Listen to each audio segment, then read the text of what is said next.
व अशहदु अल्ला इलाहा इल्लल्लाहु वहदहु ला शरीका लह व अशहदु अन्न मुहम्मदन अब्दुहु व रसूलुहु या अय्युहल्लज़ीना आमनु इत्तक़ुल्लाहा हक़्क़ तुक़ातिह व ला तमूतुन्ना इल्ला व अंतुम मुस्लिमून या अय्युहन्नासु इत्तक़ू रब्बकुमुल्लज़ी ख़लक़कुम मिन नफ्सिन वाहिदा व ख़लक़ मिनहा ज़ौजहा वबस्स मिनहुमा रिजालन कसीरन व निसाअ वत्तक़ुल्लाहा अल्लज़ी तसाअलून बिही वल अर्हाम इन्नल्लाहा काना अलैकुम रक़ीबा या अय्युहल्लज़ीना आमनु इत्तक़ुल्लाहा वक़ूलू क़ौलन सदीदा युस्लिह लकुम अअमालकुम व यग़फिर लकुम ज़ुनूबकुम व मन युतिइल्लाहा व रसूलहु फ़क़द फ़ाज़ फ़ौज़न अज़ीमा अम्मा बअद फ़इन्न अस्दक़ल हदीस किताबुल्लाह व अहसनल हदी हदी मुहम्मदिन सल्लल्लाहु अलैहि वसल्लम व शर्रल उमूरि मुहदसातुहा व कुल्ल मुहदसतिन बिदअह व कुल्ल बिदअतिन ज़लालह व कुल्ल ज़लालतिन फ़िन्नार। इंतहाई काबिल क़द्र मशाइख़ किराम, हाज़िरीन मजलिस, बुजुर्गान दीन व मिल्लत, अजीज दोस्तों और पर्दा नशीन माओ बहनों, अल्लाह रब्बुल आलमीन के शुक्रिया के बाद खुसूसी तौर पर मैं इस प्रोग्राम को मुनाकिद करने वाले ज़िले जमीयत अहले हदीस पाकुड़ के तमाम मंसूबीन, साथ ही उसके रूह रवा फ़ज़ीलतुश शेख मुस्तफ़ीज़ुर रहमान मदनी हफ़िज़हुल्लाह का खुसूसी शुक्रिया अदा करना चाहूँगा कि उन्होंने एक बेहतरीन कॉन्फ्रेंस का इनेकाद किया, मुल्क के मशहूर अहले इल्म को आपके सामने पेश किया और उनके लिए मौज़ूआत का इंतखाब भी बड़ा बेहतरीन किया।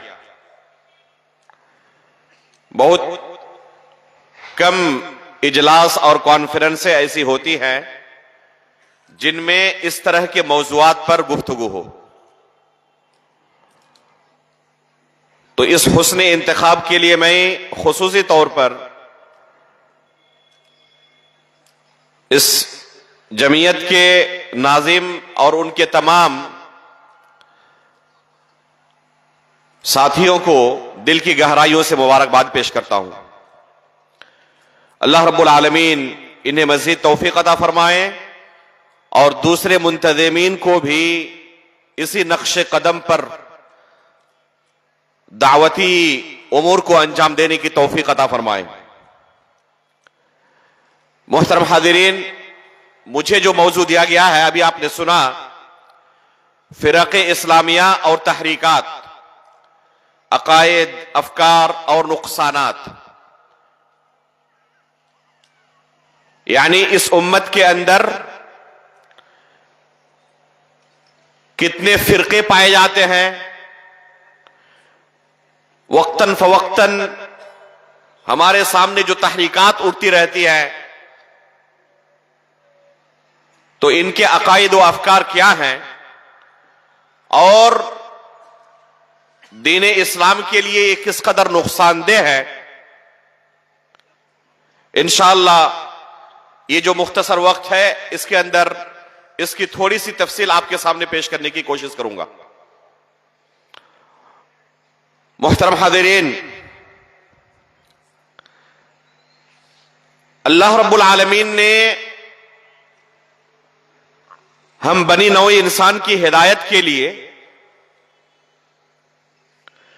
शुरू से लेकर आखिरी नबी तक दो तरीके नाजिल किए ताकि लोग इस तरीके की इत्तिबा करके हिदायत का रास्ता हासिल कर ले। पहला तरीका यह था कि अल्लाह रब्बुल आलमीन ने किताब नाजिल की, और दूसरा तरीका यह कि इस किताब की, इस शरीयत की तशरीह के लिए, इस शरीयत की तालीम के लिए अल्लाह रब्बुल आलमीन ने अंबिया इकराम को भेजा। ये अंबिया इकराम दुनिया में आने के बाद एक लंबी मुद्दत तक लोगों के दरमियान जिंदगी गुजारकर उन्होंने अल्लाह रब्बुल आलमीन की शरीयत सिखाई, जिसकी आखिरी कड़ी हमारे प्यारे रसूल मुहम्मदुर रसूलुल्लाह सल्लल्लाहु अलैहि वसल्लम है, जिन्होंने 23 साल की एक लंबी मुद्दत लोगों के दरमियान गुजारी और अपने सहाबा को अल्लाह के रसूल सल्लल्लाहु अलैहि वसल्लम ने अल्लाह रब्बुल आलमीन की तरफ से जो शरीयत नाजिल हुई थी, तफसील के साथ मुकम्मल शरीयत की तालीम दी। अल्लाह के रसूल सल्लल्लाहु अलैहि वसल्लम जब इस दुनिया से रुखसत हुए, यह दीन मुकम्मल हो चुका था। अल्लाह के रसूल सल्लल्लाहु अलैहि वसल्लम जब इस दुनिया से रुखसत हुए तो अल्लाह के रसूल अपने सहाबा तक यह दीन पहुंचा चुके थे। अपनी आखिरी जिंदगी में हज्जतुल विदा के मौके पर मैदान अराफात में अल्लाह के रसूल सल्लल्लाहु अलैहि वसल्लम ने सहाबा इकराम की जम्मे गफीर के सामने उनसे पूछा कि अल्लाह रब्बुल आलमीन ने जो मुझे ड्यूटी दी थी, क्या मैंने वो ड्यूटी अदा कर दी? क्या अल्लाह रब्बुल आलमीन की शरीयत तुम तक पहुंचा दी? इन तमाम लोगों ने बैक जबान एक गवाही दी थी। इन तमाम सहाबा इकराम ने एक जबान होकर यह गवाही दी कि अल्लाह के रसूल, आपने अल्लाह रब्बुल आलमीन के दीन को पहुंचा दिया है। रसूलुल्लाह सल्लल्लाहु अलैहि वसल्लम ने, सही मुस्लिम की रिवायत है, 3 मरतबा अपनी शहादत की उंगली को आसमान की तरफ उठाया और कहा अल्लाहुम्मा शहद, अल्लाहुम्मा शहद, अल्लाहुम्मा शहद, कि अल्लाह तू इस बात पर गवाह रहना, ये अल्लाह तू इस बात पर गवाह रहना, अल्लाह तू इस बात पर गवाह रहना। ये गवाही सहाबा इकराम ने पूरी उम्मत की तरफ से अदा की है। जो भी सहाबा इकराम के मनहज पर होगा वो यही गवाही देगा कि अल्लाह के रसूल सल्लल्लाहु अलैहि वसल्लम ने अल्लाह रब्बुल आलमीन के दीन को मुकम्मल तौर पर अपने सहाबा को सिखा दिया था। जिस वक्त रसूलुल्लाह सल्लल्लाहु अलैहि वसल्लम इस दुनिया से रुखसत हुए, तमाम के तमाम सहाबा इकराम एक दीन पर कायम थे, एक शरीयत पर, एक अकीदे पर, एक मनहज पर। इन सहाबा इकराम के दरमियान कोई तफरीकाबाजी नहीं थी। अलग अलग जमातों में, अलग अलग गिरोहों में, अलग अलग गुटों में ये सहाबा इकराम बटे हुए नहीं थे, बल्कि सब के सब एक दीन पर अमल करने वाले थे। इनके दरमियान दीन के मसाइल को लेकर, शरीयत को लेकर अलग अलग गिरोह नहीं थे। अल्लाह के रसूल सल्लल्लाहु अलैहि वसल्लम ने अपनी जिंदगी में ही अपने सहाबा को यह तंबीह की थी कि गरचे अभी सब के सब एक दीन पर कायम हो, हमेशा तमाम के तमाम लोग इसी दीन पर 100% कायम रहे, ऐसा नहीं होगा। बल्कि मेरी वफात के कुछ दिनों के बाद इस दीन को बिगाड़ने की कोशिश शुरू हो जाएगी। इस उम्मत के अंदर फितने दाखिल हो जाएंगे। इमाम बुखारी रहमहुल्लाह ने किताबुल फितन के अंदर उमर फारूक रज़ी अल्लाह तआला अन्हु का यह कौल नकल किया है कि हुदैफा बिन यमान रज़ी अल्लाह तआला अन्हु के पास गए और पूछा कि अल्लाह के रसूल सल्लल्लाहु अलैहि वसल्लम से आपने जो फितने के मुताल्लिक हदीसें सुनी है, जरा हमें भी सुनाए। हुदैफा बिन यमान रज़ी अल्लाह तआला अन्हु ने पहले पहल जो शहवत के मुताल्लिक फितने हैं, उन फितनों का तज़किरा किया। फितनतुर रजुल फी अहलिही व मालिही व वलदिही व जारिही, कि एक शख्स अपने अहलो अयाल को लेकर, अपने माल के ताल्लुक से, पड़ोसी के ताल्लुक से जो गुनाहें अंजाम देता है, ये भी फितने हैं। और इन फितनों से नजात का जरिया यह है कि इंसान कसरत से सदक़ात व खैरात करे, अमर बिल मारूफ व नही अनिल मुनकर, और नमाज रोजे वगैरह का एहतमाम करे। उमर फारूक रज़ी अल्लाह तआला अन्हु ने पूछा कि आपको अच्छी तरह पता है मैं इन फितनों के बारे में नहीं पूछ रहा हूं। मेरा मकसद क्या है उसे आप अच्छी तरह जान रहे हैं। मेरा मकसद है उन फितनों के बारे में पूछने का जो समुंदर की लहरों की तरह इस उम्मत के अंदर दाखिल होंगी। तो हुदैफा इब्न यमान रज़ी अल्लाह ताला ने क्या कहा कि अमीरुल मोमिनीन, आपको इस बारे में गौर फिक्र करने की कोई खास जरूरत नहीं है, आपको इस बारे में घबराने की कोई खास जरूरत नहीं है, टेंशन लेने की कोई खास जरूरत नहीं है, क्योंकि आपके दरमियान और इन फितनों के दरमियान एक बंद दरवाजा मौजूद है। जब तक आप मौजूद हैं इस दुनिया के अंदर ये फितने दाखिल नहीं हो सकते। आपके दरमियान और इन फितनों के दरमियान एक बंद दरवाजा है। पूछा उमर फारूक रज़ी अल्लाह तआला अन्हु ने कि इस दरवाजे को तोड़ा जाएगा या इस दरवाजे को खोला जाएगा? तो हुदैफा बिन यमान रज़ी अल्लाह तआला अन्हु ने क्या कहा था कि इस दरवाजे को तोड़ा जाएगा, इस दरवाजे को खोला नहीं जाएगा। चुनांचे यही हुआ। उमर फारूक रज़ी अल्लाह तआला अन्हु को अल्लाह के रसूल सल्लल्लाहु अलैहि वसल्लम के मुसल्ले पर शहीद किया गया। आप फितनों के लिए बंद दरवाजे की तरह थे। जब तक उमर फारूक रज़ी अल्लाह तआला अन्हु इस दुनिया में मौजूद रहे, किसी की हिम्मत नहीं हुई कि इस दीन के अंदर बिदअतें दाखिल करें, इस दीन को बिगाड़ दें। अगर कोई कोशिश करता, उमर फारूक रज़ी अल्लाह तआला अन्हु सख्त नोटिस लेते और इंतहाई सख्त सजाएं देते। इसलिए किसी की हिम्मत नहीं होती थी कि दीन को बिगाड़ने की कोशिश करे। लेकिन जैसे ही उमर फारूक रज़ी अल्लाह तआला अन्हु की शहादत हुई, इन फितना परवरों को मौका मिल गया और मुख्तलिफ इलाकों से ये फितना परवर इस दीन के अंदर बिदअतें और फितने दाखिल करना शुरू कर दिए। जब उस्मान गनी रज़ी अल्लाह तआला अन्हु खलीफा हुए, और ये उस्मान गनी कौन थे? उस्मान गनी रज़ी अल्लाह तआला अन्हु की सीरत पढ़े, आप पाएंगे कि अल्लाह रब्बुल आलमीन ने उस्मान गनी रज़ी अल्लाह तआला अन्हु को बेतहाशा मालो दौलत से नवाजा था। इंतहाई मालदार थे और जितना मालो दौलत से नवाजा था उससे कहीं बड़ा दिल दिया था अल्लाह के रास्ते में खर्च करने के लिए। हमेशा इस ताक में लगे रहते कब कोई मौका मिले और अल्लाह रब्बुल आलमीन की जन्नत खरीद लूं। अल्लाह के रसूल सल्लल्लाहु अलैहि वसल्लम जब मदीना पहुंचे हिजरत करने के बाद, तो मदीने के अंदर पीने के पानी का बड़ा मसला था, बड़ी किल्लत थी, मुसलमान परेशान रहते थे। एक ही कुआं था जिससे मीठा पानी निकलता था और यह कुआं एक यहूदी के हाथ में था, उसका मालिक एक यहूदी था और मुसलमानों को बड़ा परेशान करता था। अल्लाह के रसूल सल्लल्लाहु अलैहि वसल्लम ने ऐलान किया कि है कोई जो इस कुएं को खरीद कर अल्लाह रब्बुल आलमीन के रास्ते में आजाद कर दे, अल्लाह रब्बुल आलमीन के रास्ते में हदिया कर दे, सदका कर दे। उस्मान गनी रज़ी अल्लाह तआला अन्हु ने अपने पैसे से इस कुएं को खरीदा और अल्लाह रब्बुल आलमीन के रास्ते में सदका कर दिया। जब मुसलमानों की तादाद बढ़ी, मस्जिद नबवी तंग पड़ने लगी, मस्जिद के अंदर जगह अब नहीं हो रही है, मुसल्लियों की तादाद काफी ज्यादा बढ़ चुकी है। अल्लाह के रसूल सल्लल्लाहु अलैहि वसल्लम ने ऐलान किया कि इस मस्जिद की तौसी की जरूरत है, और जाहिर सी बात है कि मस्जिद की तौसी करने के लिए अच्छे खासे पैसे की जरूरत है। और सहाबा इकराम इतने मालदार नहीं थे जो अचानक इस खर्चे को बर्दाश्त कर सकते। अल्लाह के रसूल सल्लल्लाहु अलैहि वसल्लम ने ऐलान किया कि है कोई जो इस मस्जिद की तामीर में हिस्सा ले और उसके बदले आखिरत में अल्लाह रब्बुल आलमीन की जन्नत लिखवा ले। उस्मान गनी रज़ी अल्लाह तआला अन्हु ऐसे मौके पर ताक में रहते थे, अपने जेब से पूरा पैसा अदा किया और दुनिया के बदले उन्होंने जन्नत खरीद ली।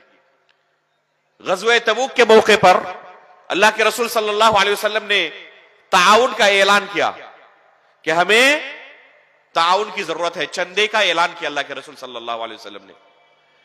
अबू बकर सिद्दीक रज़ी अल्लाह तआला अन्हु, उमर फारूक रज़ी अल्लाह तआला अन्हु, उस्मान गनी रज़ी अल्लाह तआला अन्हु, ये अल्लाह के रसूल सल्लल्लाहु अलैहि वसल्लम के सबसे प्यारे साथी, इस उम्मत के सबसे अफजल तरीन शख्सियत, इन्होंने मौके को गनीमत जाना और अपना सब कुछ अल्लाह रब्बुल आलमीन के रास्ते में निछावर कर दिया, कुर्बान कर दिया।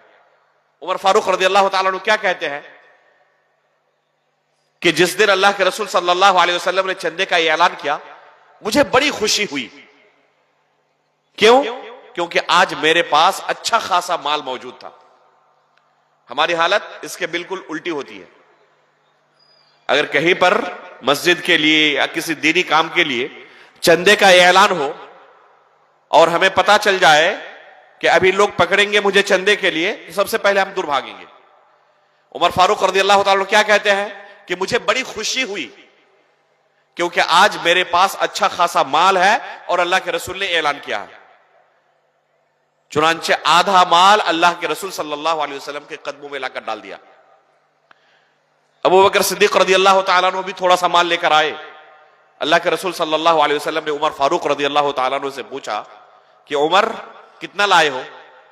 तो कहा अल्लाह के रसूल जितना आप देख रहे हैं इतना ही अपने घर बार में छोड़ा है, बाल बच्चों के लिए इतना ही छोड़ा है, आधा माल अल्लाह के रसूल आपके कदमों में लाकर डाल दिया है।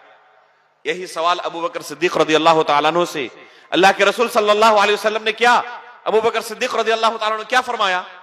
अल्लाह के रसूल घर में बाल बच्चों के लिए अल्लाह और उसके रसूल के अलावा कुछ नहीं छोड़ा है, जो कुछ था सब कुछ आपके कदमों में डाल दिया। इस मौके पर उस्मान गनी रज़ियल्लाहु ताला अन्हु ने 1000 दीनार अल्लाह के रसूल सल्लल्लाहु अलैहि वसल्लम के सामने लाकर पेश किया। 1000 दीनार जानते हैं? दीनार कहते हैं सोने के सिक्के को, सोने के सिक्कों को दीनार कहते हैं। किसी के पास एक भी सोने का सिक्का हो जाए कितना बड़ा हुआ मालदार शुमार किया जाएगा। उस जमाने में किसी के पास 25 दीनार अगर होते तो इलाके का उसे सेठ कहा जाता कि ये इलाके का सबसे बड़ा सेठ है। अगर किसी के पास कितने होते? 25 दीनार अगर कोई मालिक होता तो। और उस्मान गनी रज़ियल्लाहु ताला अन्हु ने कितना सदका किया? 1000 दीनार अल्लाह के रसूल के कदमों में लाकर डाल दिया कि अल्लाह के रसूल अल्लाह के लिए ये माल कबूल कर ले। अल्लाह के रसूल बार बार उन सोने के सिक्कों को अपने हाथों से उलट रहे हैं और कह रहे हैं मा वर्रा उस्मान मा अमिला बादल यौम, अगर उस्मान आज के बाद कभी कोई अमल ना करे तब भी इन्हें कोई नुकसान नहीं पहुंच सकता। उन्होंने जन्नत अपने नाम कर ली। अल्लाह के रसूल सल्लल्लाहु अलैहि वसल्लम ने ऐलान किया कि हमें मजीद ताउन की जरूरत है, हमें ऊंटों की जरूरत है, जंगी असलहों की जरूरत है। उस्मान गनी रज़ियल्लाहु ताला अन्हु ने 100 ऊंट साजो सामान के साथ अल्लाह के रास्ते में सदका कर दिया। अल्लाह के रसूल ने थोड़ी देर बाद ऐलान किया कि कोई है जो अल्लाह के रास्ते में सदका करे, हमें मजीद ताउन की जरूरत है और उसके बदले जन्नत ले ले।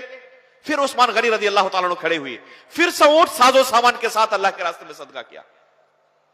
अल्लाह के रसूल से जन्नत की खुशखबरी सुनी। फिर थोड़ी देर बाद अल्लाह के रसूल सल्लल्लाहु अलैहि वसल्लम ने ऐलान किया, फिर उस्मान गनी रज़ियल्लाहु ताला अन्हु खड़े हुए और एक ही जगह पर 300 ऊंट साजो सामान के साथ अल्लाह के रास्ते में सदका कर दिया। एक ऊंट सदका करना समझते हैं आप? ऊंट इंतहाई कीमती जानवर होता है। उस जमाने में एक ऊंट सदका करना आज के जमाने में एक BMW कार सदका करने की तरह है। कोई कर पाएगा? किसी के पास 10 गाड़ियां हो, उसे कहे कि एक सदका कर दे अल्लाह के रास्ते में, कर पाएगा? एक दो नहीं, 300 ऊंट अल्लाह रब्बुल आलमीन के रास्ते में उस्मान गनी रज़ियल्लाहु ताला उन्होंने सदका कर दिया। इस उस्मान गनी रज़ियल्लाहु ताला अन्हु पर बागियों ने, खवारिज ने, ये पहला फितना था इस उम्मत के अंदर। इन बागियों ने, इन खवारिज ने क्या इल्जाम लगाया? झूठा इल्जाम। और कहां पर लगाया? मदीने के अंदर नहीं, मदीने के अंदर सहाबाए किराम मौजूद थे। अगर मदीने के अंदर यह इल्जाम लगाते तो सब कोई जान जाते कि झूठा इल्जाम है। मदीने से दूर मिस्र के इलाके में, शाम के इलाके में, कूफा बसरा के इलाके में, जो सहाबाए किराम से काफी ज्यादा दूर थे, सहाबाए किराम के टच में नहीं थे। और यही होता है, अगर कोई उलमाए किराम से करीब हो फितनों से महफूज रहता है। और उलमाए किराम से जितना ज्यादा इंसान दूर होता है उतनी जल्दी फितनों का शिकार हो जाता है। इन फितना परवरों ने, जिनके सरदार कौन था? जिनका सरदार अब्दुल्ला बिन सबा नाम का एक यहूदी था। उन्होंने लोगों को धोखा देने के लिए इस्लाम कबूल किया। असल में मुनाफिक था, दिल से इस्लाम कबूल नहीं किया था। लोगों को धोखा देने के लिए कलिमा ला इलाहा इल्लल्लाह का इजहार किया और जाकर दूर दराज के इलाकों में, जहां के लोग सहाबाए किराम से टच में नहीं थे, दूर थे, उलमा इकराम के टच में नहीं थे, दीनी तालीम से दूर थे, वहां पर जाकर उस्मान गनी रजी अल्लाह तआला अन्हु पर झूठे इल्जामात लगाना शुरू किया। किस चीज का इल्जाम लगाया? माल के अंदर गबन का, माल हड़पने का, कि हमारे जो अभी बादशाह हैं, हमारे जो अमीरुल मोमिनीन हैं, ये माली खियानत कर रहे हैं। अल्लाह के बंदो, जिस शख्स ने अपनी पूरी जिंदगी अपना माल अल्लाह के रास्ते में लुटा दिया हो, उनसे तवक्को की जा सकती है कि वो अपना पेट भरने के लिए दूसरों का माल खाएंगे? जो जिंदगी भर अपने माल के जरिए अल्लाह रब्बुल आलमीन की जन्नत खरीदते रहे, वो दूसरों का माल हराम तरीके से खाकर जहन्नम जाना चाहेंगे? लेकिन जो इस हकीकत से वाकिफ नहीं थे, इन खवारिज, इन बागियों, इन फितना परवरों के इस चाल में फंस गए और उस्मान गनी रजी अल्लाह तआला अन्हु के खिलाफ उन्होंने खुरूज व बगावत शुरू कर दी। यहां तक के मदीना आने के बाद उस्मान गनी रजी अल्लाह तआला अन्हु को कत्ल तक कर डाला। यह वो जमाना है जब इस उम्मत के अंदर सबसे पहले फितना दाखिल हुआ है। इन खवारिज ने सहाबा इकराम से बदजन करने के लिए और लोगों के दीन को बिगाड़ने के लिए एक अहम हथियार इस्तेमाल करना शुरू किया। वो क्या था? अल्लाह के रसूल सल्लल्लाहु अलैहि वसल्लम की तरफ झूठी हदीसों की निस्बत करने का। अपनी ख्वाहिश के मुताबिक अपने मौकिफ की तायद के लिए हदीसें गढ़ते और अल्लाह के रसूल की तरफ झूठी निस्बत करते। अभी आपने शेख मोहतरम से हदीस की पूरी तारीख सुनी कि कैसे कैसे किन लोगों ने हदीस का इनकार किया है। तो जिस तरह एक हदीस का इनकार बहुत बड़ा फितना है, इसी तरह जो हदीस नहीं है उसे हदीस शुमार कराना, अल्लाह के रसूल ने कोई बात नहीं कही उसके बावजूद झूठी निस्बत अल्लाह के रसूल की तरफ कर देना, जिसे क्या कहते हैं? मौजू हदीस कहते हैं, जाल हदीस कहते हैं। उस जमाने में हद से ज्यादा इन फितना परवरों ने अल्लाह के रसूल सल्लल्लाहु अलैहि वसल्लम की तरफ झूठी हदीसों की निस्बत शुरू की और इस तरीके से लोगों के दीन ईमान को बिगाड़ने की कोशिश शुरू की। आप आज तक इन खवारिज के रास्ते पर चलने वालों के दरमियान एक चीज कॉमन पाएंगे। इन खवारिज की शुरुआत अल्लाह के रसूल सल्लल्लाहु अलैहि वसल्लम के जमाने में हो चुकी थी। गज़वे हुनैन के बाद, यह फतेह मक्का के बाद गज़वा पेश आया था। गज़वे हुनैन के बाद मुसलमानों अपनी तारीख सीखो। गज़वे हुनैन के बाद अच्छा खासा माल गनीमत मुसलमानों के हाथ आया और फतेह मक्का के बाद मक्का के बड़े बड़े सरदारों ने, जिन्होंने अपनी जिंदगी इस्लाम की दुश्मनी में गुजारी थी, उन्होंने इस्लाम कबूल किया, इस्लाम के अंदर दाखिल हो गए और ये सब के सब सहाबिये रसूल के लक़ब से सरफराज हुए। अल्लाह रब्बुल आलमीन की तरफ से उनके लिए जन्नत का वादा किया गया है। जिन्होंने भी अल्लाह के रसूल सल्लल्लाहु अलैहि वसल्लम के जमाने में इस्लाम कबूल किया और अल्लाह के रसूल सल्लल्लाहु अलैहि वसल्लम से उनकी मुलाकात हो गई, ये सब के सब अल्लाह के रसूल के सहाबी हैं और सब के सब जन्नती हैं, जिनके बारे में जन्नत का वादा अल्लाह रब्बुल आलमीन ने अर्श के ऊपर से किया है। वकुल्लु वअदल्लाहुल हुस्ना, कि तमाम के तमाम सहाबा इकराम के लिए अल्लाह रब्बुल आलमीन ने जन्नत का वादा किया। फतेह मक्का के बाद कुरैश के जिन बड़े बड़े सरदारों ने इस्लाम कबूल किया था, उसी के फौरन बाद गज़वे हुनैन में जब बेतहाशा माल गनीमत अल्लाह के रसूल के हाथ आया, तो रसूलुल्लाह सल्लल्लाहु अलैहि वसल्लम ने इस माल गनीमत में से अंसार को कुछ नहीं दिया और यह माल गनीमत का अक्सर व बेशतर हिस्सा इन नए इस्लाम कबूल करने वाले मुसलमानों के दरमियान तकसीम कर दिया। किसी को 100 ऊंट, किसी को 200 ऊंट, किसी को 300 ऊंट। इस तरीके से अल्लाह के रसूल सल्लल्लाहु अलैहि वसल्लम ने एक एक शख्स को, जिन्होंने अभी इस्लाम कबूल किया था, उनको दिया। एक शख्स अल्लाह के रसूल सल्लल्लाहु अलैहि वसल्लम के साथ बेअदबी करते हुए इंतहाई बदतमीजी के लहजे में कहा, इअदिल या मोहम्मद, ऐ मोहम्मद इंसाफ से काम ले, इस माल को इंसाफ से तकसीम करें। अल्लाह के रसूल सल्लल्लाहु अलैहि वसल्लम के साथ ये बदतमीजी की। अल्लाह के रसूल सल्लल्लाहु अलैहि वसल्लम का चेहरा सुर्ख हो गया, लाल हो गया और कहा कि मैं इंसाफ नहीं करता हूं। अगर मैं इंसाफ ना करूं तो है कौन दुनिया में इंसाफ करने वाला? अल्लाह रब्बुल आलमीन मुझे अर्श के ऊपर से अमानतदार समझता है कि आपके सामने खवारिज नाम का जो फिरका है, कहां से इसकी शुरुआत हुई, ये तारीख में आपको समझा रहा था। इसकी शुरुआत अल्लाह के रसूल सल्लल्लाहु अलैहि वसल्लम के जमाने में ही हो गई थी। जो बीज इसकी पहली बीज पड़ी थी वो अल्लाह के रसूल सल्लल्लाहु अलैहि वसल्लम के जमाने में ही। इस शख्स ने अल्लाह के रसूल पर एतराज किया था और कहा था, इअदिल या मोहम्मद, ऐ मोहम्मद इंसाफ से काम ले और इस माल को इंसाफ के साथ तकसीम करें। अल्लाह के रसूल सल्लल्लाहु अलैहि वसल्लम बिगड़ गए, आपका चेहरा लाल हो गया और रसूलुल्लाह सल्लल्लाहु अलैहि वसल्लम ने अपने सहाबा को तंबीह करते हुए कहा कि देखना, इसकी नस्ल से आगे ऐसे ऐसे लोग पैदा होंगे जो कुरान तो बहुत ज्यादा पढ़ेंगे लेकिन उनके हलक से नीचे नहीं उतरेगा, नमाजें हद से ज्यादा पढ़ेंगे, इबादत में हद से ज्यादा मशगूल रहेंगे, यहां तक कि अपनी इबादत को, अपनी नमाजों को तुम इनके सामने हकीर समझोगे, लेकिन हकीकत में यह क्या होगा, यह इनके हलक से नीचे उतरने वाला नहीं होगा।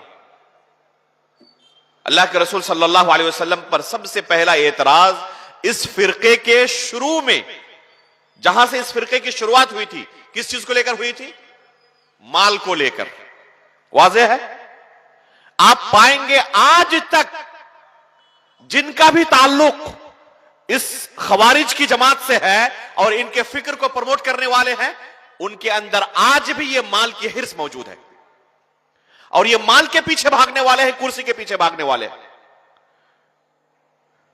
ये कहने वाले हैं कि असल इनकलाब आएगा कुर्सी हासिल करने के बाद, हुकूमत हासिल करने के बाद। हम हुकूमत इलाहिया कायम करना चाहते हैं। अल्लाह के रसूल सल्लल्लाहु अलैहि वसल्लम और तमाम अंबिया इकराम को अल्लाह रब्बुल आलमीन ने इसीलिए भेजा था, वलक़द बअसना फी कुल्लि उम्मतिन रसूला अन इअबुदुल्लाह वज्तनिबुत तागूत।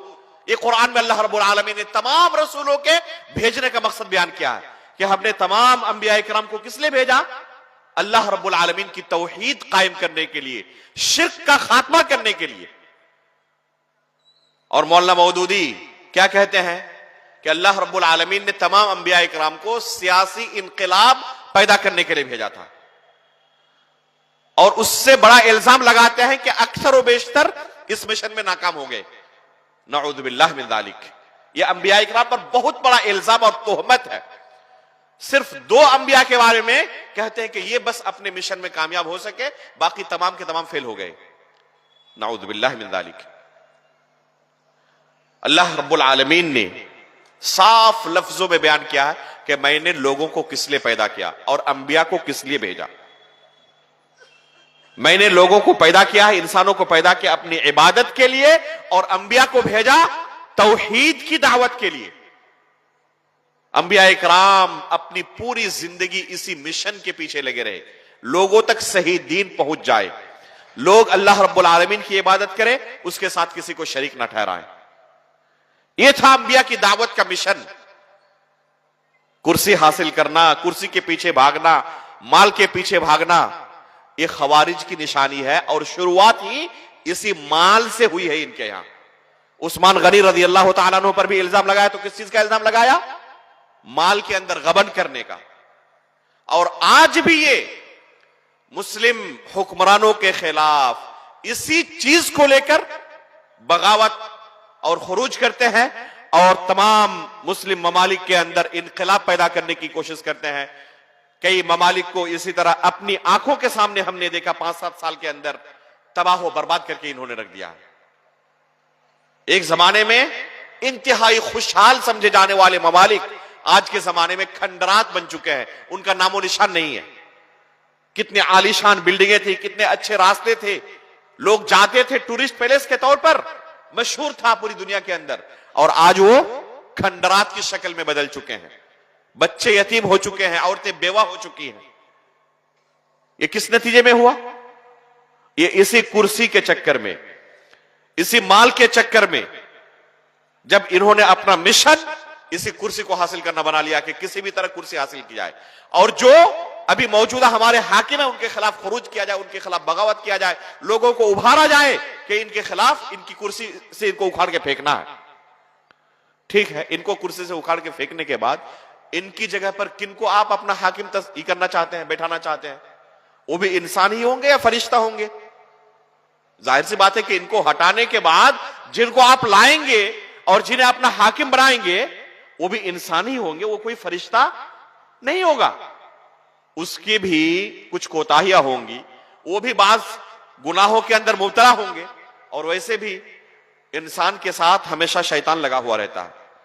जैसे जैसे इंसान के पास इख्तियारात आते हैं, कुव्वत आती है, पैसे आते हैं, तो उसके साथ बुराइयां भी उसके घर में दाखिल होती है।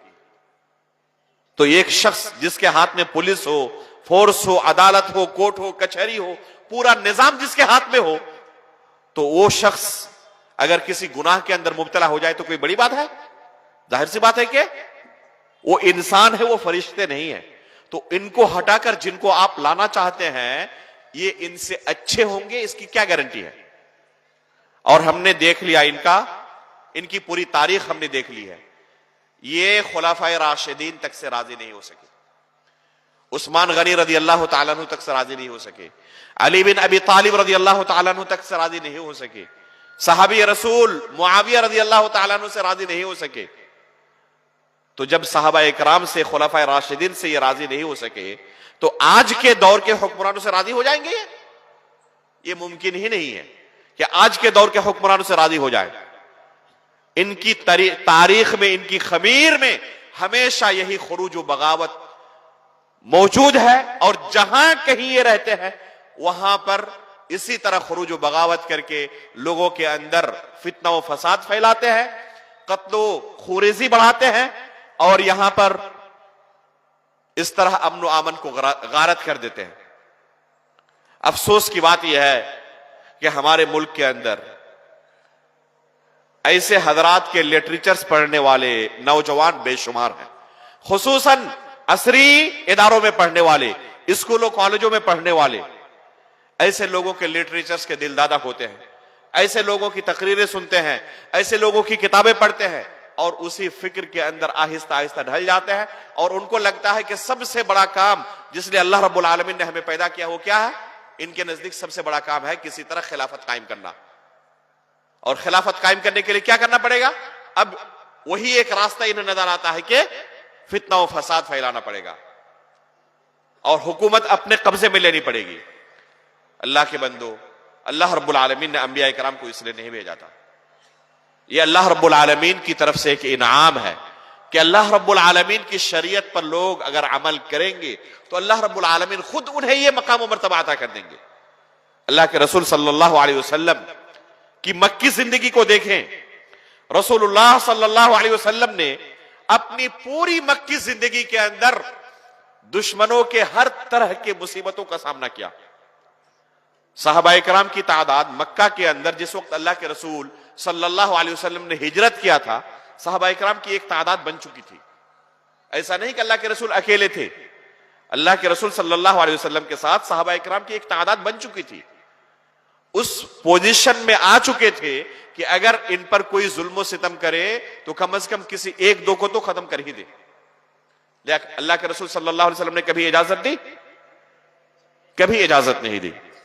उन्हें सब्र की तलकीन करने के लिए कहा, अल्लाह रब्बुल आलमीन से दुआएं करने के लिए कहा, अल्लाह रब्बुल आलमीन की शरीयत पर अमल करने के लिए कहा।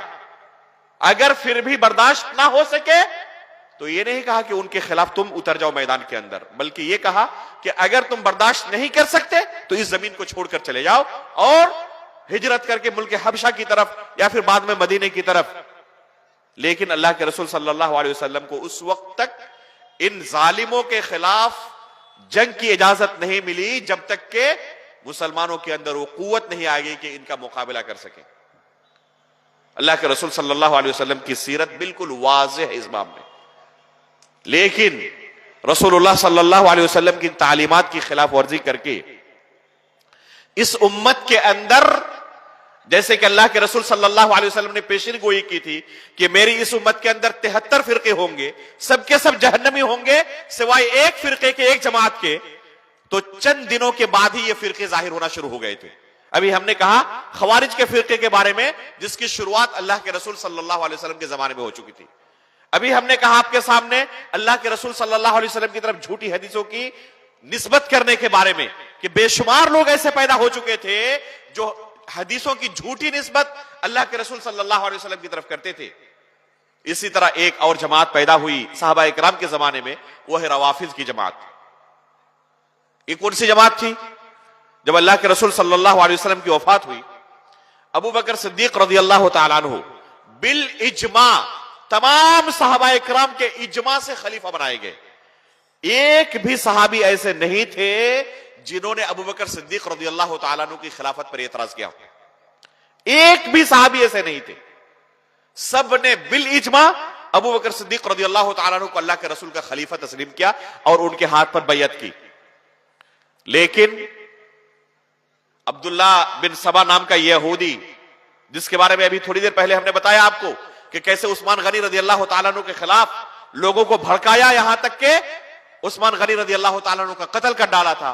इसने लोगों के जहन में एक जहर और भरा। वो जहर क्या था कि अल्लाह के रसूल सल्लल्लाहु अलैहि वसल्लम के बाद अली बिन अबी तालिब रज़ियल्लाहु ताला अन्हु को खलीफा बनना चाहिए था। और ये झूठा प्रोपेगेंडा फैलाया कि अल्लाह के रसूल सल्लल्लाहु अलैहि वसल्लम ने अपनी जिंदगी में ही इसकी वसीयत कर दी थी। हालांकि ये झूठी रिवायत है। अभी हमने कहा ना कि अपने मकसद को पूरा करने के लिए इन्होंने अल्लाह के रसूल सल्लल्लाहु अलैहि वसल्लम की तरफ झूठी हदीसों की निस्बत करनी शुरू की। उनमें से झूठी हदीस क्या है कि अल्लाह के रसूल सल्लल्लाहु अलैहि वसल्लम ने अपनी वफात से पहले तमाम सहाबा इकराम को जमा करके गदीर खुम के मौके पर, उस चश्मे पर, जब हज से अल्लाह के रसूल वापस आ रहे थे, रास्ते में तमाम सहाबा इकराम को जमा करके अल्लाह के रसूल ने कहा कि मेरे बाद अली रज़ियल्लाहु ताला अन्हु खलीफा होंगे। ये झूठा इल्जाम अल्लाह के रसूल पर लगाया इन जालिमों ने, और कहा कि अबू बकर सिद्दीक रज़ियल्लाहु ताला अन्हु को सहाबा इकराम ने अपना खलीफा तस्लीम करके अल्लाह के रसूल सल्लल्लाहु अलैहि वसल्लम की इस वसीयत की नाकदरी की है, बेहुरमती की है। और अल्लाह के रसूल सल्लल्लाहु अलैहि वसल्लम की वसीयत ना मानने की वजह से ये सब के सब सहाबा इकराम जिन्होंने अबू बकर सिद्दीक को अपना खलीफा माना था, ये सब के सब काफिर हो चुके, नऊज़ु बिल्लाहि मिन ज़ालिक। चुनांचे इन्होंने लोगों के जहन में यह भरा कि ये सहाबा इकराम काफिर हैं। क्यों? क्योंकि अल्लाह के रसूल की वसीयत को इन्होंने नहीं माना। अल्लाह के रसूल ने वसीयत की थी अली रज़ियल्लाहु ताला अन्हु मेरे बाद खलीफा होंगे, और इन्होंने अबू बकर सिद्दीक को अपना खलीफा मान लिया। नऊज़ु बिल्लाहि मिन ज़ालिक। ये झूठ है अल्लाह के रसूल सल्लल्लाहु अलैहि वसल्लम की तरफ। कभी भी अल्लाह के रसूल सल्लल्लाहु अलैहि वसल्लम ने ऐसी बात नहीं की थी। अगर ऐसी बात की होती तो खुद अली रज़ियल्लाहु ताला अन्हु क्यों अबू बकर सिद्दीक रज़ियल्लाहु ताला अन्हु के हाथ पर बैयत करते? खुद आले बैत में से तमाम के तमाम हजरात अबू बकर सिद्दीक रज़ियल्लाहु ताला अन्हु के हाथ पर क्यों बैयत करते? ये रवाफिज है जो अबू बकर सिद्दीक रज़ियल्लाहु ताला अन्हु को, उमर फारूक रज़ियल्लाहु ताला अन्हु को गालियां देते हैं, इन पर लानतें भेजते हैं अपनी नमाजों के अंदर, और ये अकीदा रखते हैं कि जहन्नम के सबसे निचले गड्ढे में अबू बकर सिद्दीक और उमर फारूक रज़ियल्लाहु ताला अन्हु होंगे। अम्मा आयशा रज़ियल्लाहु ताला अन्हा पर ज़िना की तोहमत लगाते हैं। अगर सहाबा इकराम के बारे में और इस उम्मत के सबसे अफजल सहाबा इकराम के बारे में उनका यह अकीदा हो, तो आपको और हमें ये मुसलमान समझ सकते हैं? ये फिलिस्तीन को आजाद कर सकते हैं? जिनके अकीदे में कहीं मस्जिद अक्सा का तज़किरा ही नहीं है। रवाफिज के अकीदे में मस्जिद अक्सा की कोई हुर्मत नहीं है, जिनके अकीदे के अंदर ही इसका कोई तज़किरा नहीं, वो मस्जिद अक्सा को यहूद से आजाद कराएंगे। लेकिन अफसोस की बात यह है कि मुस्लिम उम्मह में से कुछ ऐसे बदनसीब और महरूम किस्म के लोग हैं जो इन रवाफिज की बात में आ जाते हैं और इन्हें अपना दोस्त और रहनुमा शुमार करने लगते हैं, और सोचते यह है कि यही हकीकत में उम्मत मुस्लिमा के सबसे बड़े खैर का है। हालांकि उम्मत मुस्लिमा के सबसे बड़े अगर कोई दुश्मन है तो यही रवाफिज है।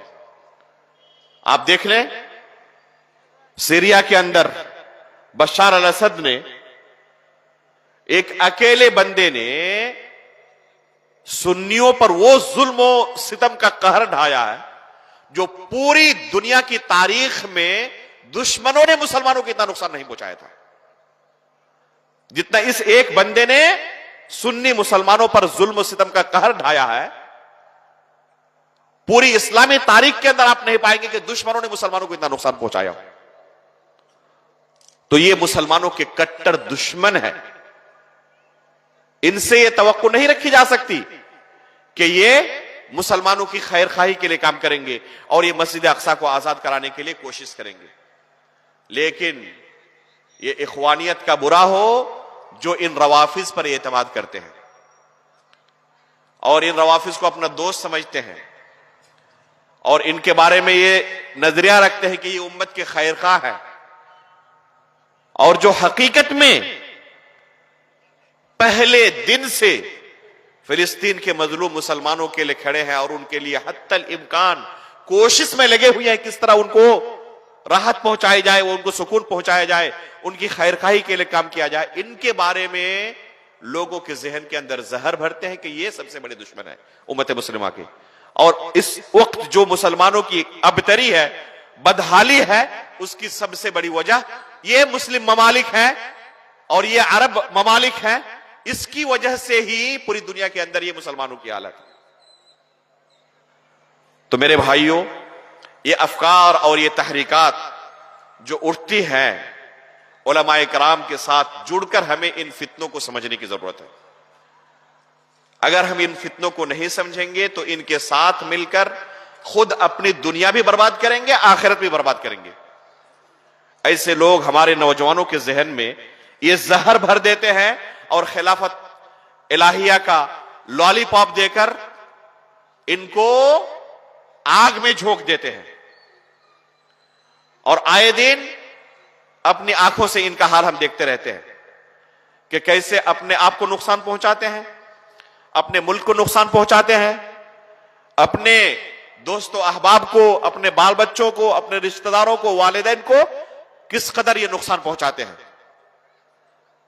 इसलिए मेरे भाइयों, ऐसे लोगों से जितना मुमकिन हो सके दूरी बनाकर रखें और उलमाए इकराम के साथ जुड़े रहें। जब तक आप उलमाए इकराम के साथ जुड़े रहेंगे, उनकी रहनुमाई हासिल करते रहेंगे, तब तक आप फितनों से महफूज हैं। जिस कदर एक इंसान अहले इल्म से दूर होता है, फितनों का शिकार उतनी जल्दी हो जाता है। एक और फितना जिसके बारे में, इस इलाके के बारे में खबर मिल रही है आए दिन कि हमारे स्कूलों के अंदर, कॉलेजों के अंदर शकील बिन हनीफ के नाम से लोगों के जहन में यह जहर डाला जा रहा है कि ये मसीह मौऊद है। यहां तक कि बाद लोग उनको ईसा अलैहिस्सलाम तक मानने लगते हैं, यहां तक कि बाद लोग उनको मसीह अलैहिस्सलाम मानने लगते हैं। हालांकि अगर शरीयत का किसी के पास अदना सा इल्म होगा तो कभी भी इस झांसे में नहीं आ सकता। इसके बातिल होने के लिए शरीयत का अदना इल्म ही काफी है। इसके बुतलान के लिए किसी इल्मी दलील की जरूरत नहीं है। लेकिन अफसोस की बात यह है कि आज हमारे स्कूलों कॉलेजों के अंदर पढ़ने वाले जो नौजवान हैं, वो दीन से इतने दूर जा चुके होते हैं कि शरीयत की बुनियादों से भी गाफिल होते हैं। और कोई आकर इनको दीन के नाम पे लूटता है तो बहुत जल्दी उसके शिकार हो जाते हैं। मेरे भाइयों, शकील बिन हनीफ के फितने में मुबतला होना और उसे ईसा अलैहिस्सलाम मानना या मसीह मौऊद मानना अपनी आखिरत को बर्बाद करना, यह अकीदे के बुनियादी मसाइल में से है। एक इंसान अमली तौर पर अगर किसी कोताही का शिकार रहे और उसका अकीदा सही सालिम हो तो नजात मिल सकती है। लेकिन किसी का अकीदा बिगड़ जाए, किसी का मनहज बिगड़ जाए, तो गर्चे अमल के अंदर बहुत ज्यादा आगे बढ़ा हुआ हो, इन अमाल की अल्लाह रब्बुल आलमीन के पास कोई कीमत नहीं अगर आपका अकीदा सही सालिम नहीं है। अकीदा ये जिस्म के अंदर रूह की हैसियत रखता है। जैसे ये आपका पूरा जिस्म है ना, अगर पूरा जिस्म सही सालिम रहे और रूह ना रहे तो इस जिस्म की कोई कीमत है? ये जिस्म मुर्दा है, फिर इसे दफन कर दिया जाएगा। लेकिन अगर जिस्म के अंदर कहीं पर कुछ चोट लग गई है, कहीं कट गया है, कहीं पर दर्द है, कहीं पर और कुछ है, लेकिन रूह बाकी है, तो फिर इस जिस्म की कीमत है। तो अकीदा तमाम आमाल खैर के अंदर वही हैसियत रखता है जो रूह को पूरे जिस्म के अंदर हासिल है। इसलिए मेरे भाई, अकीदे से, अपने मनहज से कभी कंप्रोमाइज ना करें। आप देखेंगे सहाबा इकराम की सीरत पढ़ ले, सलफ़े सालिहीन की सीरत पढ़ ले, इस अकीदे की हिफाजत के लिए उन्होंने अपना सब कुछ कुर्बान कर दिया। वो बशर थे, इंसान थे, उनसे भी चंद गुनाह सरजद हुई, लेकिन अकीदे के मामले में उनके सामने पूरी दुनिया की दौलत रखी गई, इसके बावजूद भी कबूल नहीं किया। उन्हें तरह तरह के जुल्म सितम से टॉर्चर किया गया, इसके बावजूद भी अपने अकीदे से कंप्रोमाइज करना गवारा नहीं किया। इमाम अहमद इब्न हंबल रहमहुल्लाह की आप सीरत पढ़े, उन्हें इतना ज्यादा मारा गया, इतना ज्यादा टॉर्चर किया गया, जल्लाद मारते मारते थक जाता, लेकिन इमाम अहमद इब्न हंबल रहमहुल्लाह टस से बस नहीं होते। उन्हें सिर्फ इस अकीदे का पाबंद करने की कोशिश की गई कि इतना कह दो, कुरान अल्लाह का कलाम नहीं है, बल्कि अल्लाह की मखलूकात में से एक मखलूक है। आज बहुत सारे नौजवानों से आप पूछे कि कुरान के बारे में हमारा क्या अकीदा होना चाहिए, आप शायद 99% जवाब ही ना पाए। कुछ नहीं जानते ये कुरान के बारे में हमारा अकीदा क्या होना चाहिए, पता ही नहीं है लोगों को। मखलूक कहें तो क्या खराबी लाजिम आएगी, गैर मखलूक कहें तो क्या खराबी लाजिम आएगी, अल्लाह ताला की सिफात है, इसका क्या माना है, हमारे नौजवान जानते ही नहीं।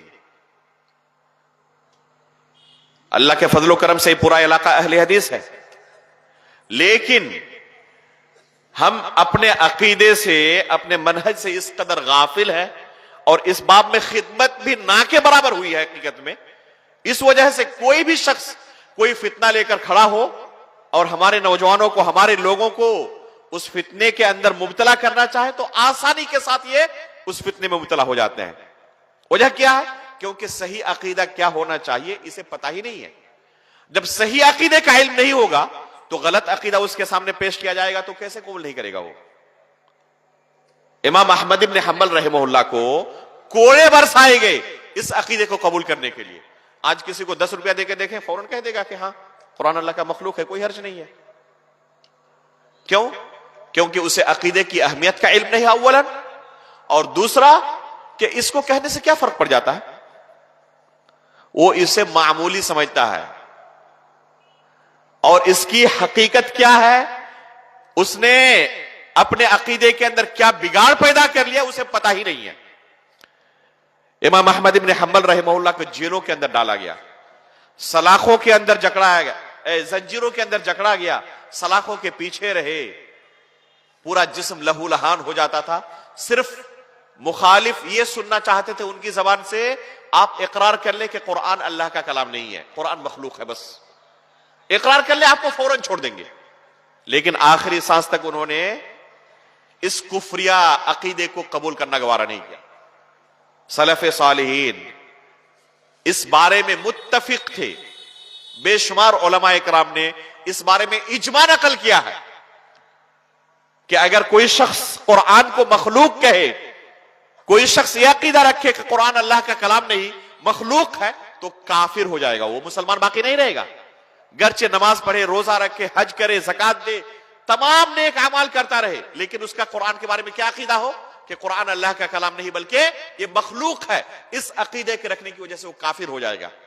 बल्कि इब्न अबी हातिम रहमहुल्लाह इजमा नकल करते हैं तमाम सलफ़े सालिहीन का कि ऐसे शख्स को अगर कोई काफिर ना समझे तो वो भी काफिर हो जाएगा। इस कदर खतरनाक अकीदा रखने वाला एक गुमराह फिरका पैदा हुआ था उस जमाने में, किस नाम से? जहमिया के नाम से। जहमिया के नाम से एक गुमराह फिरका पैदा हुआ। इस फिरके ने अल्लाह रब्बुल आलमीन की तमाम सिफात का इनकार कर दिया। अल्लाह रब्बुल आलमीन के अस्मा व सिफात के बारे में हमारा वही अकीदा होना चाहिए जो अल्लाह के रसूल सल्लल्लाहु अलैहि वसल्लम के सहाबा इकराम का था, जो अल्लाह के रसूल ने अपने सहाबा को दीन सिखाया था, जो अकीदा सिखाया था। अगर वही अकीदा हमारा हो, वही दीन हमारे पास हो, कब्र के अंदर जब हमें पूछा जाएगा वमा दीनु, अगर वही दीन हमने पेश किया जो अपनी अमली जिंदगी के अंदर 60 साल 70 साल गुजार कर हम जाएंगे, कब्र के अंदर पहुंचेंगे, फरिश्ते हमसे सवाल करेंगे वमा दीनु, तुम्हारा दीन क्या था? तो आपने जिस अकीदे पर अपनी जिंदगी गुजारी है, यही अकीदा पेश करेंगे कब्र के अंदर। इस अकीदे का अगर सहाबा इकराम के अकीदे से मेल हो जाए, मैच कर जाए, तो बहुत बड़ी सआदत की बात है आपके लिए। और सहाबा इकराम का जो अकीदा था, अगर वो अकीदा आपका ना हो और आप वो अकीदा पेश करें, अल्लाह रब्बुल आलमीन के पास ये बिगड़ा हुआ दीन, ये बातिल अकीदा काबिल कबूल नहीं होगा। इन्ना दीन इंदल्लाहिल इस्लाम, अल्लाह ताला ने फरमाया, वमन यब्तगि गैरल इस्लाम दीनन फलन युक़बल मिन्हु व हुवा फिल आखिरति मिनल खासिरीन, कि इस्लाम को छोड़कर कोई दूसरा दीन को इख्तियार करे, हरगिज उससे यह दीन कबूल नहीं किया जाएगा और आखिरत में वो खसारा उठाने वालों में से होगा। तो इसने ये बातिल अकीदा इख्तियार करके सहाबा इकराम के अकीदे को छोड़ा। सहाबा इकराम का अकीदा क्या था अल्लाह रब्बुल आलमीन के बारे में? अल्लाह रब्बुल आलमीन ने कुरान करीम के अंदर जो कुछ अपने बारे में बयान किया, रसूलुल्लाह सल्लल्लाहु अलैहि वसल्लम ने अहादीस के अंदर जो कुछ अल्लाह रब्बुल आलमीन के बारे में बयान किया है, इन तमाम चीजों पर हम उसी तरह ईमान रखते हैं जैसे कि अल्लाह की शान के लायक है। जैसे कि अल्लाह रब्बुल आलमीन के हाथ है, अल्लाह रब्बुल आलमीन की दो हाथ हैं, अल्लाह रब्बुल आलमीन की दो आंखें हैं, अल्लाह रब्बुल आलमीन का चेहरा है, अल्लाह रब्बुल आलमीन की उंगलियां हैं, उंगलियों के पोर हैं, अल्लाह रब्बुल आलमीन का कदम है, कमर है, अल्लाह रब्बुल आलमीन की शक्ल सूरत है। ये तमाम चीजें कुरान करीम के अंदर या अल्लाह के रसूल सल्लल्लाहु अलैहि वसल्लम की अहादीस के अंदर बयान हुई है। अल्लाह रब्बुल आलमीन अर्श पर मुस्तवी है। अल्लाह रब्बुल आलमीन कहां पर है? अर्श के ऊपर है। अर्रहमान अलल अर्श इस्तवा। सबसे पहले जिस शख्स ने इनकार किया था अल्लाह रब्बुल आलमीन के अर्श पर होने का, वो कौन था? जाद इब्न दिरहम। जाद इब्न दिरहम नाम का एक शख्स था जिसने सबसे पहले इनकार किया कि अल्लाह रब्बुल आलमीन अर्श पर नहीं है। अल्लाह रब्बुल आलमीन के सिफत कलाम का इनकार किया कि अल्लाह रब्बुल आलमीन कलाम नहीं करता, अल्लाह रब्बुल आलमीन कलाम करने, बात करने की सिफत से मुत्तसिफ नहीं है। अगर किसी इंसान की खूबी आप बयान करें और कहें आप कि वो बोल नहीं सकता, वो सुन नहीं सकता, वो हरकत नहीं कर सकता, वो पकड़ नहीं सकता, वो आ नहीं सकता, जा नहीं सकता, इस तरह उसकी तमाम सिफत का इनकार कर दें, तो ये उसकी खूबी होगी या उसकी बुराई होगी? अगर किसी के बारे में आप कहें कि वो बोल नहीं सकता है, वो देख नहीं सकता है, वो सुन नहीं सकता है, वो हरकत नहीं कर सकता है, वो चल नहीं सकता है, वो आ नहीं सकता है, जा नहीं सकता, कुछ नहीं कर सकता वो, तो उसकी ये सबसे बड़ी बुराई होगी। जहमिया ने अल्लाह रब्बुल आलमीन के बारे में यही अकीदा रखा। जाद इब्न दिरहम ने अल्लाह रब्बुल आलमीन के बारे में यह अकीदा लोगों के दरमियान प्रचार किया कि अल्लाह रब्बुल आलमीन कलाम नहीं करता, अल्लाह रब्बुल आलमीन अर्श पर नहीं है। उस जमाने में इराक के जो गवर्नर थे, उन्होंने साहबा ताबईन से, उलमाए ताबईन, तबे ताबईन से मशवरा किया और फिर इस शख्स पर हुज्जत कायम की गई। और हुज्जत कायम करने के बाद भी जब यह नहीं माना, अपने इस बातिल अकीदे से रुजू नहीं किया, तो लोगों के मजमे में उसे ईद के दिन कत्ल किया था। यह अकीदे की अहमियत जान लें कि इस बातिल अकीदे की वजह से ताबईन, तबे ताबईन के जमाने में किबार उलमा उस जमाने में जो मौजूद थे सलफ सालिहीन के, उनके तमाम मुत्तफिका फैसले से इस शख्स को कत्ल किया गया था। इसका बुनियादी अकीदा क्या है? अल्लाह रब्बुल आलमीन की सिफात का इनकार है कि अल्लाह रब्बुल आलमीन इस सिफत से मुत्तसिफ नहीं, इस सिफत से मुत्तसिफ नहीं। आप मौलाना मौदूदी की तफसीर पढ़ें, आप पाएंगे कदम कदम पर मौलाना मौदूदी ने अल्लाह रब्बुल आलमीन की सिफात के बारे में वही अकीदा बयान किया है जो इस गुमराह फिरके का अकीदा है। आप ऐसे शख्स की तफसीर पढ़ें, ऐसे शख्स के लिटरेचर्स पढ़ें, तो आपके दीन का क्या होगा इससे आप अंदाजा लगा सकते हैं। जिस शख्स को सही अकीदे के बारे में कोई इल्म नहीं, वो ऐसे लोगों की किताबों से दीन सीखना चाहता है, तो अल्लाह रब्बुल आलमीन के बारे में क्या अकीदा लेकर जाएगा कब्र के अंदर? जब उसको पूछा जाएगा मर रब्बुक, तो उसी रब का वो तज़किरा करेगा जो रब अल्लाह रब्बुल आलमीन के बारे में, जिस रब के बारे में उसने अकीदा रखा था दुनिया के अंदर। और उसका अकीदा क्या था? सहाबा किराम का अकीदा कितना था? उसका अकीदा जाद इब्न दिरहम के अकीदे की तरह था, जहम इब्न सफवान के अकीदे की तरह था, फिरक़े जहमिया की तरह और फिरक़े अशाइरा की तरह उसका अकीदा था।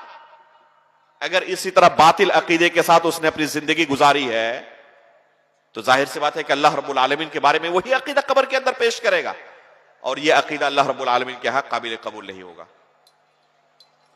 खुलासा कलाम है कि इन तमाम फितनों से, इन तमाम गुमराहियों से नजात का बस एक ही तरीका है, जो सलफ सालेहीन का मनहज था, इस मनहज को हम लाजिम पकड़ें। अब्दू अलैहा बिन नवाजिज, अल्लाह के रसूल सल्लल्लाहु अलैहि वसल्लम ने फरमाया था कि डार के दांत से उसे मजबूती के साथ थामे रहना। तो इसी तरह इसी मनहज सलफ को डार के दांत से मजबूती के साथ थामे रहेंगे, तब इस फितने से और इस गुमराही से हम नजात पाएंगे, वरना हमारा हाल वही होगा जो इन गुमराह फिरकों का हुआ है, और हमारी दुनिया भी तबाह होगी, आखिरत भी तबाह होगी।